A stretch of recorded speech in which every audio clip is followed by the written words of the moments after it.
Assalamualaikum warahmatullahi wabarakatuh. Jadi ini part 2 dari video yang telah kita bahas sebelumnya, yaitu kita sebelumnya telah membahas supply input pada perusahaan.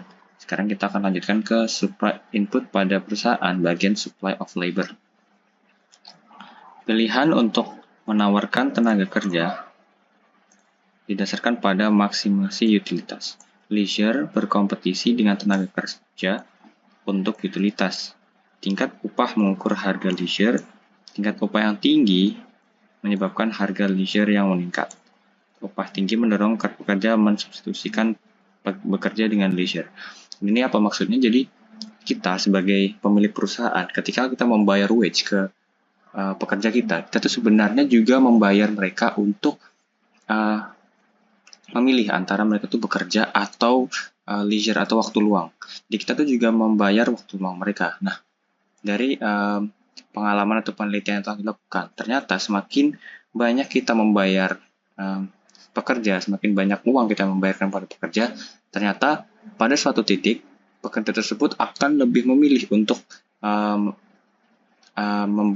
melakukan sesuatu untuk menambah waktu luang mereka. Jadi semakin kita membayar lebih, mereka tuh sebenarnya semakin tidak produktif. Di suatu titik mereka akan menjadi tidak produktif.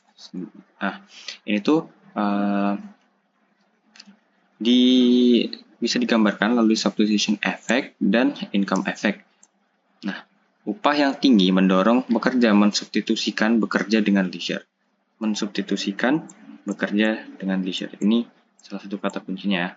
Upah yang tinggi memungkinkan pekerja membeli lebih banyak barang. Termasuk leisure untuk mengurangi jam kerja. Nah, di sini income effect.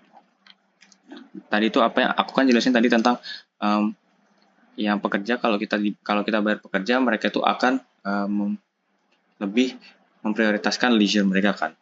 Jika tingkat upah meningkat, jam kerja yang ditawarkan pada awalnya bertambah, namun akhirnya berkurang karena individu memiliki lebih banyak waktu luang dan mengurangi bekerja. Bagian kurva penawaran tenaga kerja yang berbelok ke belakang, backward bending supply of labor, muncul jika efek pendapatan, ini kan efek karena upah yang lebih tinggi yang mendorong lebih banyak leisure, lebih banyak dari efek substitusi. Jadi penyebab ini terjadi tuh karena efek pendapatan itu tuh lebih besar dari efek substitusi. Oke. Karena efek substitusi inilah yang mendorong para pekerja untuk bekerja lebih banyak. Makanya di sini di kurva ini terlihat bahwa di titik ini para pekerja udah mulai jadi nggak produktif gitu. Oke, selanjutnya aku akan jelaskan bagaimana si income effect dan substitution effect ini bekerja gitu. Nah, yang pertama, pekerja awalnya memilih titik A, itu 16 jam leisure dan 18 jam bekerja. Karena satu hari tentunya 24 jam kan. Dengan income $80. Itu di titik A ini kan. Jika tingkat upah naik dari $10 ke $30 per jam, dari ini 10 ke 30, budget line pekerja bergeser dari PQ menjadi RQ. Nih, PQ bergeser menjadi RQ. Karena mereka mendapatkan tambahan pendapatan yang cukup signifikan, sehingga karena waktu itu pasti konstan 24 jam kan, makanya di sini terjadi tilt gitu, jadi kayak berotasi gitu, nggak bergeser. Oke, sebagai respon, pekerja berpindah dari A ke B 19 jam leisure dan 5 jam bekerja. Income sama dengan $150. Income total yang didapat itu $150. Berarti jam kerja berkurang dari 8 menjadi 5 jam. Jadi semakin terlihat kalau ketika terjadi kenaikan income atau kenaikan wage, itu tuh mereka mendorong income effect untuk naik ke arah kanan lebih besar daripada substitution effect bisa mengikutinya. Sehingga akhirnya para pekerja itu memiliki lebih banyak insentif untuk berwaktu luang gitu. Jadi jam kerja mereka tuh berkurang, produktivitas mereka tuh berkurang dengan cukup signifikan. Selanjutnya adalah equilibrium pada faktor kompetitif. Pasar faktor yang kompetitif berada dalam equilibrium jika harga yang berlaku menyamakan kuantitas yang ditawarkan dengan kuantitas yang diminta. Seperti biasa lah ya, QD sama dengan QS, tetapi di sini bedanya itu barangnya adalah barang input atau faktor input produksi. Karena pekerja mendapat informasi dengan baik, semua menerima upah yang sama dan menghasilkan MRPL yang identik ketika dipekerjakan. Jika pasar output adalah persaingan sempurna, kurva permintaan input mengukur manfaat bagi konsumen atas penggunaan input dalam proses produksi. Tingkat upah juga merefleksikan biaya perusahaan dan bagi masyarakat tentang penggunaan unit input tambahan. Pada equilibrium MBL sama dengan MCL sama dengan upah. Pada equilibrium persamaan ini benar. Jika pasar output dan input adalah persaingan sempurna, sumber daya digunakan secara efisien. Nah, seperti biasa di persaingan sempurna, sumber daya itu digunakan secara efisien gitu. Nah, B di sini apa sih? Tadi aku lupa mention, yang B di sini tuh benefit dan C-nya itu cost. Efisiensi mensyaratkan bahwa MRPL sama dengan price kali MPL. Nah, ini tuh kondisi ketika dalam faktor kompetitif. Sedangkan ini ketika faktor ini tidak kompetitif, pasarnya bukan kompetitif, maka MRPL sama dengan P kali MPL itu tidak berlaku. Karena seperti yang kita ketahui, kalau dalam kondisi monopoli atau monopsoni, MR itu nggak sama dengan P. MR itu nggak sama dengan P. Nah, P kali MPL akan lebih dari MRPL.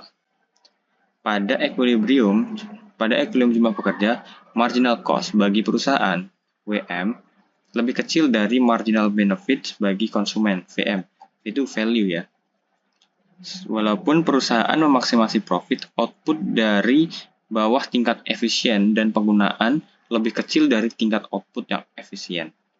Efisiensi ekonomi akan meningkat jika lebih banyak tenaga kerja disewa dan lebih banyak output produksi. Gains bagi konsumen akan melebihi kehilangan profit.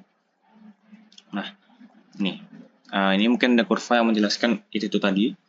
Di pasar tenaga kerja yang kompetitif, di mana pasar output adalah kompetitif, upah equilibrium WC ditunjukkan oleh perpotongan kurva demand tenaga kerja, marginal revenue of product, MRPL, dengan kurva supply tenaga kerja, sebagaimana ditunjukkan pada titik A. Nah, ini kita berarti di sini kita udah tidak membahas tentang satu formula, satu perusahaan lagi. Kita ini sekarang udah fokus ke keseluruhan marketnya, sehingga kurva supply-nya bisa upward sloping, nggak horizontal lagi. Oke, selanjutnya di gambar B. Gambar B menunjukkan bahwa produsen memiliki kekuatan monopoli. Nah, nilai marginal dari pekerja lebih besar dibanding dengan upah WM. Jadi terlalu banyak pekerja yang dipekerjakan. Titik B menentukan kuantitas tenaga kerja yang disewa perusahaan dan upah yang dibayar. Oke, jadi karena ini monopoli, berarti kan tentunya si penjual itu memiliki kemampuan, memiliki monopoli power kan. Monopoli powernya itu ada di antara WM sampai VM ini. Karena titik yang memaksimasi produksi dari penjual itu ada di titik MRPL sama dengan SL, itu di sini. Di titik B, dan apabila kita tarik garis ke P kali MPL, itu tuh maka akan ketemu di VM. Nah, sedangkan kalau ini tuh kondisinya pasar persaingan sempurna, maka akan ketemu titiknya tuh di sini, perpotongan antara SL dan MPL. Nah, di antara pergeseran ini pasti ada kan beberapa istilahnya dead weight loss-nya lah dalam tanda kutip yang hilang gitu di sini. Selanjutnya adalah economic rent. Bagi pasar faktor, rente ekonomi atau economic rent adalah perbedaan antara pembayaran yang dilakukan untuk satu faktor produksi dan jumlah minimum yang harus dibelanjakan untuk mendapatkan penggunaan faktor produksi itu. Nah, konsepnya tuh mirip-mirip seperti produsen dan consumer surplus yang pernah kita bahas sebelumnya. Jadi untuk menghitungnya itu sebenarnya tidak terlalu susah, tinggal mencari titik perpotongan antara kurva demand dan kurva supply untuk labornya, lalu menghitung luas area di bawah garis perpotongan itu, titik itu dihubungkan dengan sumbu Y untuk mendapatkan garis putus-putus ini, lalu dihitung luasnya hingga dengan batas bawah itu kurva supply-nya ini, gitu.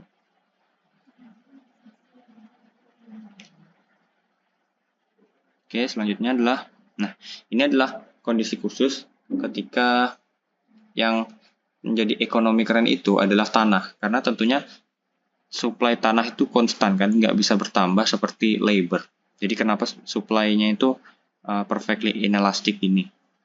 Jika supply tanah adalah inelastis sempurna, harga pasar tanah ditentukan pada titik perpotongan dengan kurva demand. Jadi nilai keseluruhan dari tanah merupakan economic rent. Jika demand ditunjukkan oleh D1, maka economic rent di D1 di sini per hektar ditunjukkan oleh S1. Jika demand meningkat ke D2, sewa per hektar menjadi D2. Nah, jadi di tanah itu tuh setiap titik perpotongan itu tuh di bawahnya udah pasti semuanya jadi economic rent.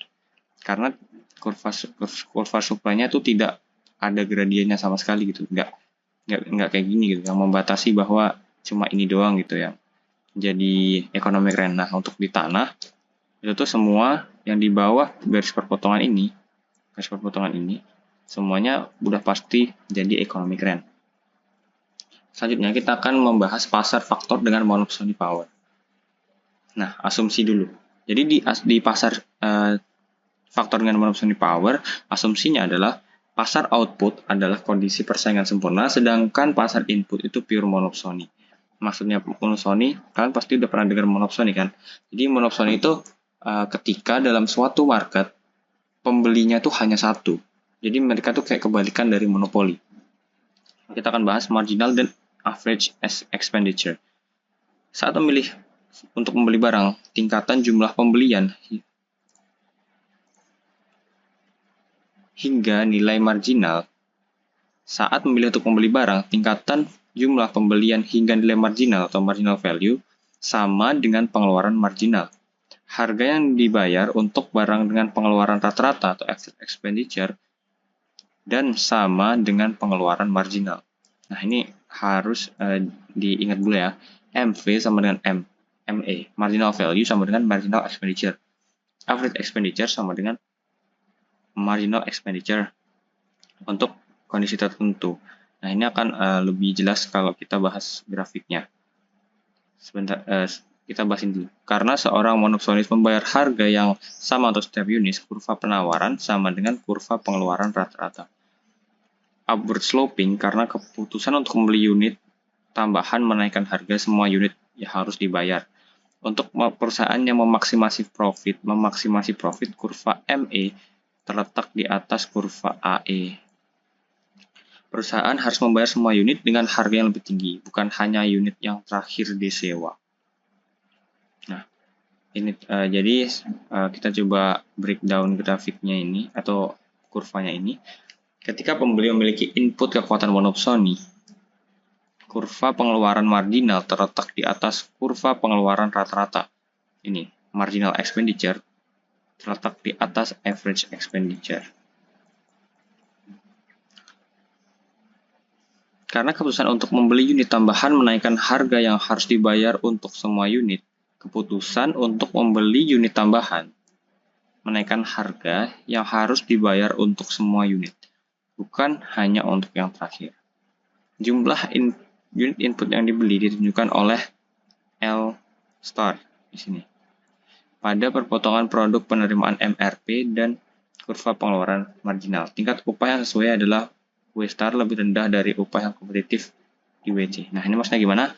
Jadi kan karena monopsoni tentunya pembeli itu memiliki suatu kekuasaan khusus untuk dapat mengatur harganya gitu. Nah, sama kayak monopoli, karena kalau monopoli kan perusahaan mencoba mendapatkan harga setinggi-tinggi, menjual produk mereka dengan harga setinggi-tingginya dengan membatasi kuota yang diproduksikan, kuantiti yang diproduksi. Nah, di sini tuh sama. Jadi si monopsoni itu mencoba untuk mendapatkan harga yang paling sesuai dengan apa yang mereka inginkan dengan cara membatasi labor yang disediakan gitu kan. Nah, jadi yang harusnya di pasar kompetitif itu tuh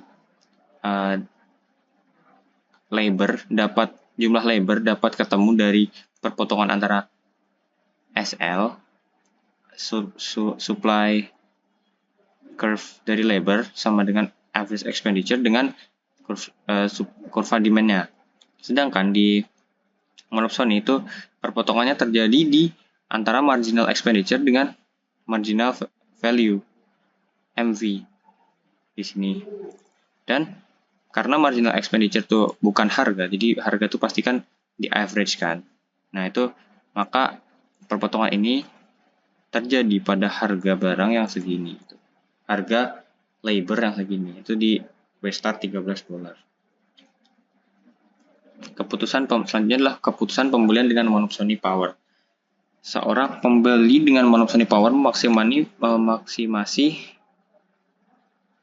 keputusan pembelian dengan monopsoni power. Seorang pembeli dengan monopsoni power memaksimasi manfaat neto atau net benefit, yaitu utility dikurangi dengan expenditure. Dari suatu pembelian dengan membeli hingga titik di mana marginal value sama dengan marginal expenditure. Nah, di sini. Bagi monopsonis, titik ME sama dengan MV itu adalah titik yang paling menguntungkan bagi dia. Nah, bagi perusahaan yang beli faktor input, MV merupakan produk pendapatan marginal dari MRP faktor. Nah, di sini harga yang harus dibayar oleh perusahaan itu adalah dari perpotongan titik ME dan MV ini ditarik ke AS ini maksudnya.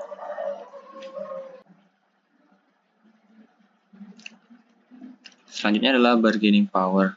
Jumlah daya tawar bargaining power yang dimiliki pembeli atau penjual ditentukan oleh pembeli yang bersaing dan penjual yang bersaing. Selain itu juga ditentukan oleh sifat pembelian itu sendiri. Nah, ini tuh maksudnya jumlah pembeli yang bersaing itu misal ada di pasar kompetitif lah, pembelinya tuh banyak sekali. Jadi kan ketika seseorang itu ingin menawar harga, misalnya mereka mau beli mau beli kayak coklat gitu kan, mau beli coklat harganya awalnya mahal nih guys, 12.000, tapi mereka nawar bisa nggak 11.000. Nah, kalau si penjual bilang nggak bisa, maka kan dia tuh masih ada opsi untuk memilih barang coklat lain kan, merek yang lain. Nah, di situ tuh ada bargain powernya, dia punya opsi untuk tidak jadi beli coklat itu karena harganya kemahalan. Nah, di semakin sedikit penjual itu tuh maka bargaining power pembeli itu akan semakin sedikit juga. Dalam kondisi ekstrim atau monopoli dan monopsoni, pembeli itu tidak memiliki bargaining power karena terutama di kondisi monopoli ya. Jadi pembeli ini akan tidak memiliki bargaining power terhadap penjual karena ya dia nggak ada opsi lain selain itu gitu. Oke, selanjutnya monopoly power over the wage rate. Sama seperti pembelian input yang bisa melakukan kekuatan monopsoni, penjualan input dapat memiliki kekuatan monopoli. Contoh yang paling penting dari kekuatan monopoli dalam pasar faktor yang melibatkan serikat pekerja. Jadi ini kondisi yang umum ya terjadi di pasar labor market itu, kondisi monopolinya adalah serikat pekerja. Kekuatan monopoli serikat memungkinkan untuk memilih tingkat upah dan jumlah yang ditawarkan. Jadi gampangnya tuh di grafik inilah. Jadi dia tuh karena dia serikat pekerja itu kan berarti mereka para pekerja tuh mendirikan suatu perkumpulan yang akan membantu mereka untuk mendapatkan gaji lebih tinggi dan kondisi pekerjaan yang lebih baik. Nah, di sini tuh kadang di serikat pekerja itu tuh kuotanya tuh dibatasi. Nah, kuota yang dibatasi inilah yang membuat mereka memiliki monopoli power. Jadi, yang harusnya kalau di grafik ini, di kurva ini, kondisi pasar kompetitif, jika dalam kondisi pasar kompetitif, maka akan ketemu jumlah labor segini yang paling efektif untuk keduanya. Tetapi karena si union atau serikat pekerja ini memiliki monopoli power, maka kondisi paling menguntungkan bagi mereka tuh bertambah gitu di MR sama dengan SL di titik ini. Nah, ketika dihubungkan dengan kurva demand-nya, maka akan ketemu wage di wage 1 gitu kan. Yang tentunya ini tuh jauh lebih tinggi daripada upah di kondisi pasar kompetitif. Oke, selanjutnya adalah kita akan membahas tentang ketika ada kondisi orang yang masuk serikat pekerja dan orang yang tidak masuk serikat pekerja. Itu kira-kira di kurvanya atau di kondisinya itu akan kayak gimana? Sewa memaksimalkan kombinasi tingkat upah dan jumlah pekerja pada tempat MR melintasi pasokan. Oh, ini masih membahas tentang yang atas. Jika serikat menggunakan monopoli power, sejumlah pekerja tidak dipekerjakan. Demand tenaga kerja serikat atau DU di sini dan demand tenaga kerja non serikat dinamai DN. Total market demand adalah DL. Jadi kan dalam suatu market atau suatu pasar itu ada pekerja yang tidak masuk serikat dan pekerja yang masuk serikat, maka ketika ditambah mereka tuh pekerja yang available untuk dipekerjakan itu tuh namanya DL.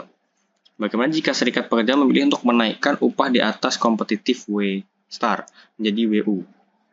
Jumlah pekerja disewa oleh serikat turun dengan jumlah delta LU. Nah, kita langsung aja bahas ke kurvanya. Jadi ini kondisinya apa yang terjadi apabila kan ini ada harga pasar di sini di W aksen kan. Apa yang terjadi kalau serikat pekerja itu ternyata meminta untuk menaikkan gajinya ke WU. Ini naik ke sini. Nah, ini naik ke sini. Nah, dari situ tentunya kan akan ada beberapa pekerja dari serikat tersebut yang tidak bekerja kan. Karena kalau mereka bekerja semua, tentunya supply dari pekerja itu akan lebih banyak. Jadi nggak bisa asal menaikkan harga gitu kan. Caranya seperti monopoli, yaitu adalah dengan membatasi quantity. Cara membatasi quantity adalah dengan mengurangi keanggotaan mereka. Nah, pengurangan keanggotaan mereka itu adalah dilambangkan dengan delta LU ini. Delta LU yang mengarah ke kiri karena anggota mereka akan berkurang. Nah, apa yang terjadi? Masa yang keluar serikat ini nggak bekerja sama sekali gitu kan? Nah, karena mereka pasti masih butuh bekerja, mereka tuh akan masuk ke akan menjadi pekerja non serikat. Makanya di sini delta L NU non union atau non serikat itu malah naik. Meskipun harga atau upah yang mereka dapatkan akan lebih kecil daripada upah yang sudah ada sebelumnya.